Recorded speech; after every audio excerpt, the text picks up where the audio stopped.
Hello and welcome to biology class. Children, we were studying about muscles. We have studied about structure of myosin as well as actin filament. Today we are going to study about mechanism as well as physiology of muscle relaxation and contraction and how relaxation of muscle fibers is an active process. That things we are going to see in detail, along with certain properties of muscles on electrical stimulation. So to cover all those topics, let us first understand about physiology of muscle relaxation as well as contraction. So physiology of skeletal muscle contraction. You can check out the picture given over there on the slide. This is all related to what the steps are which initiates or brings about the contraction of muscles. When the muscle relaxed, the active sites remain covered with tropomyosin and troponin complex. As we have studied the structure of actin and myosin, you can check out on this slide the actin, myosin. Actin has some active sites which are exposed and has a cross bridge formation which makes the bridge formation with the myosin. So due to this, myosin cannot interact with active site of actin and therefore contraction cannot occur. So as you know very well that the actin has three components, and out of those three components, tropomyosin and troponin complex, these are the one which were covering the active sites, because of which the interaction between the actin as well as the myosin was not possible and hence contraction did not occur. But when an action potential comes to muscle through motor end plate, you can check out where the motor end plate is. The synaptic neural diagram में देखो सबसे ऊपर steps that start a contraction, उसके just नीचे motor end plate है. जैसे ही action potential comes to muscles, at that time this motor end plate में से spread out होते हैं. It spreads throughout the sarcolemma of the myofibril.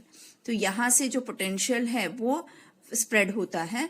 The transverse tubules of sarcoplasmic reticulum releases a large number of calcium ions into sarcoplasm. You can check out the third step given over there. Sarcoplasmic reticulum releases calcium ions. तो जैसे ही calcium ions release हुए, these calcium ions now will interact with troponin present on the actin. तो आप movement देखो arrow के through calcium ions कैसे actin की तरफ मूव हो रहे हैं और वहां जाके उनसे इंटरेक्शन हो रहा. तो यहाँ पे it inactivates, this interaction actually inactivates troponin tropomyosin complex, उनको इनएक्टिव बनाएगा. और ये इनएक्टिव कॉम्प्लेक्स जो बना है अभी, this leads to change in the structure of tropomyosin. अब जैसे कि ट्रोपोमायोसिन का स्ट्रक्चर चेंज हो गया है, as a result it gets detached from the active site of actin filament, thus active sites becomes uncovered. तो जैसे ये actually was acting as a barrier, जिसकी वजह से actin और myosin एक दूसरे से interact नहीं कर पा रहे थे. तो यहाँ पर अभी वो कॉम्प्लेक्स जो बना है वो इनएक्टिव हो गया है, जो कि परमिट करेगा इन दोनों का इंटरैक्शन.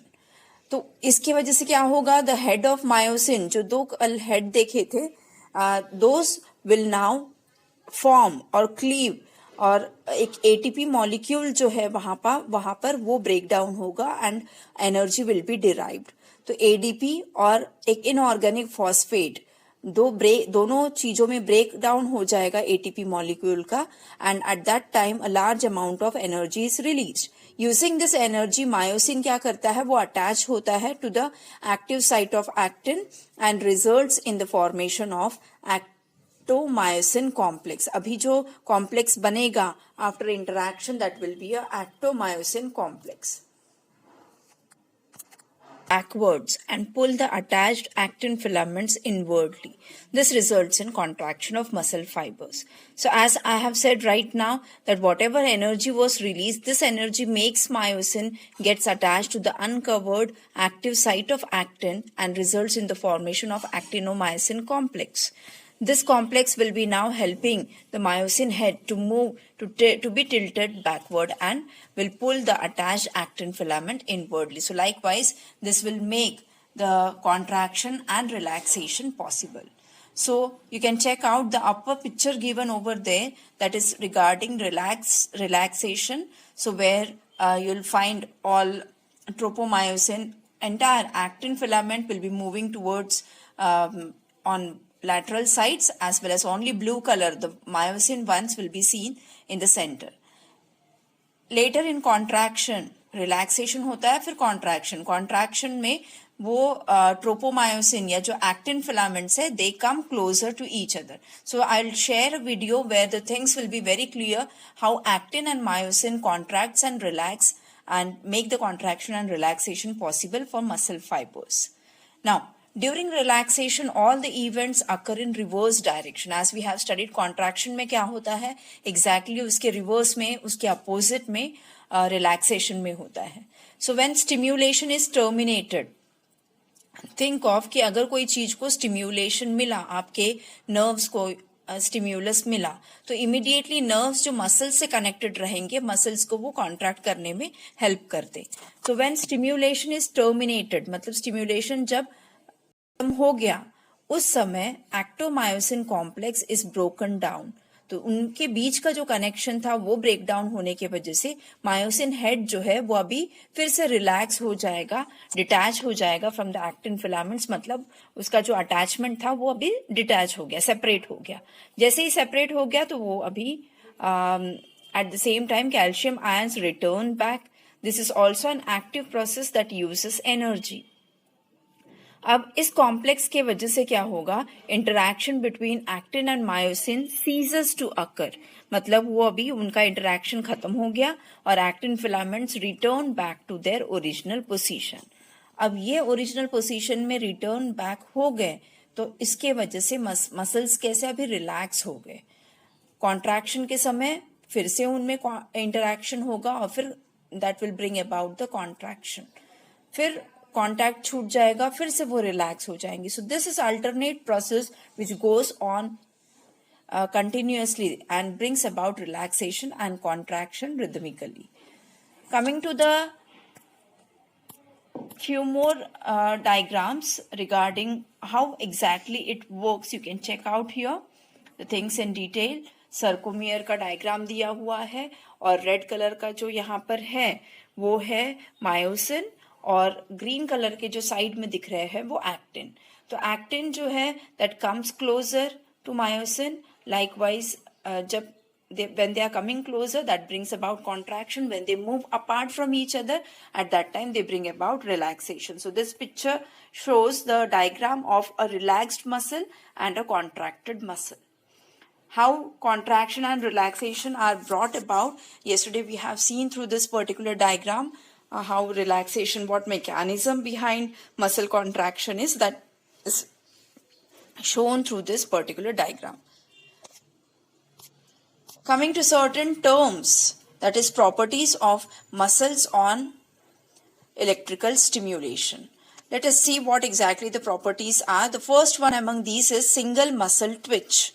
सिंगल मसल ट्विच मतलब एक मसल में अगर स्टिम्युलेशन मिलता है, टिंगल होता है, तो that is called as single muscle Twitch.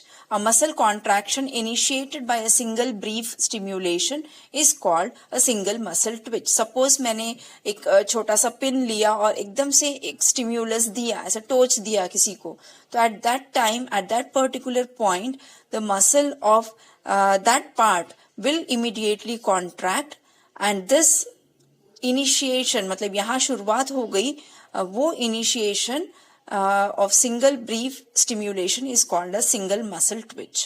It occurs in 3 stages. 3 different stages में occur होता है ये.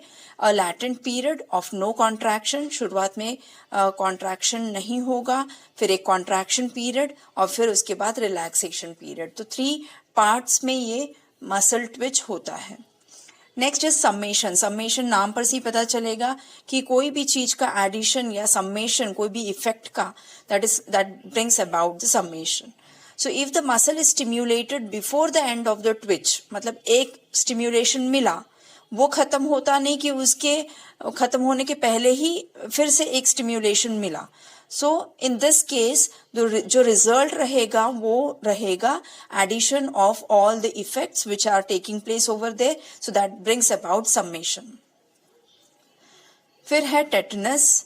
टेटनस मतलब यहाँ टेटनस इंजेक्शन नहीं है. Tetanus means if stimulation is very rapid and frequent the muscle does not have time to relax. एक के बाद स्टिम्युलेशन मिलते जा रहा है, मसल्स को रिलैक्स होने के लिए टाइम ही नहीं है. ऐसे केसेस में it remains in a state of contraction state में ही रहेगा. This is called as tetanus. Refractory period. Refraction सबने पढ़ा है. Immediately after one stimulus, the muscle fiber cannot respond to the other stimulus. मतलब एक स्टिम्यूलस मिला, उसको रेस्पॉन्ड नहीं कर पा रहा है. क्यों? क्योंकि उसके पहले ही दूसरा स्टिम्यूलस मिल रहा. तो हर बार रेस्पॉन्ड करने के पहले ही एक नेक्स्ट स्टिम्यूलस मिल रहा है, तो जिसके वजह से रिफ्रैक्ट हो रहा है. द रेस्टिंग और refractory period is about 0.02 seconds. फिर है threshold stimulus.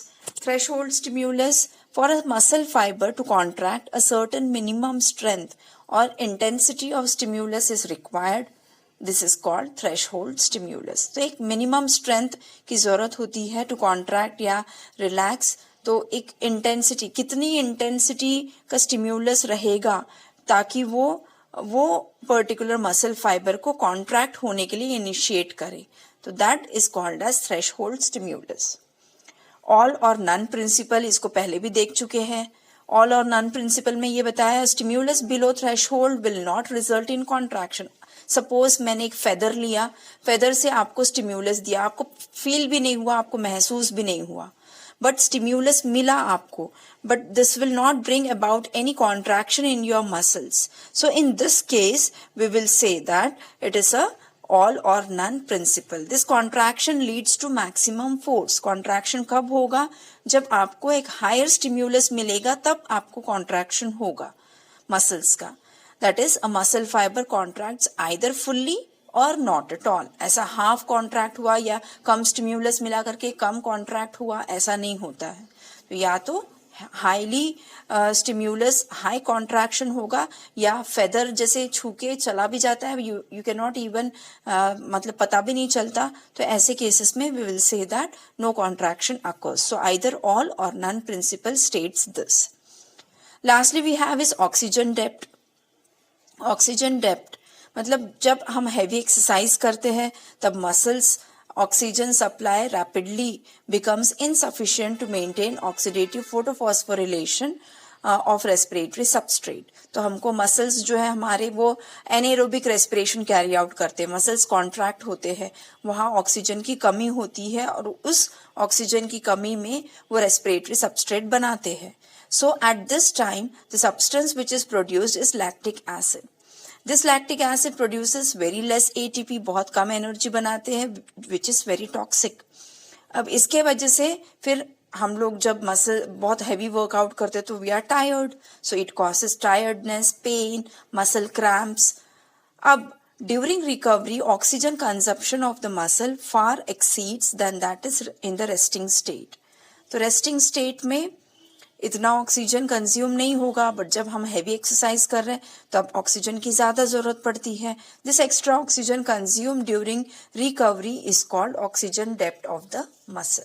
So here we have covered many of the properties, many of the concepts. These are the important ones. Go through it. As of now, today I am ending up the class over here. Thank you and have a good day.